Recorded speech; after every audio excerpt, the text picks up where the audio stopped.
Praise lord. Today వాగ్దానం ఏంటంటే, శరీరానుసారులు శరీరం విషయముల మీద మనసుంతురు, ఆత్మానుసారుల ఆత్మ విషయం మీద మనసు నిలుపుతురు. శరీరానుసారమైన మనస్సు మరణము, ఆత్మానుసారమైన మనసు జీవము సమాధానమైన ఉన్నది. రోమా 8:5.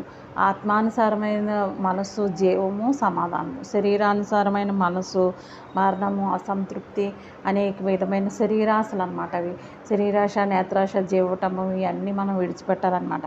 ఆత్మానుసార మనసు అంటే ఏంటి? దేవుని వెంబడించడం, దేవుడి పనులు చేయడం, దేవుని మాటలు మాట్లాడడం, ఈ రకమైన ఎప్పుడు ఆసక్తితో ఈ రకమైన ఆత్మానుసారంగా మనం ప్రవర్తించు వెళ్ళినట్లయితే అది జీవము, సమాధానాన్ని ఇస్తుందట. ఏలియన్గా శరీరానుసారమైన మనసు దేవునికి విరోధమై ఉన్నది. శరీరానుసారమైన మనసు ఏంటంటే దేవుడికి విరోధం, ఇష్టం లేదు. కాగా శరీర స్వభావం గలవారు దేవుని సంతోషపరచలేరు నేరరు. రోమా 8:8 ఉంది మాట. దేవుని శరీరాన్ని ఇష్టపడి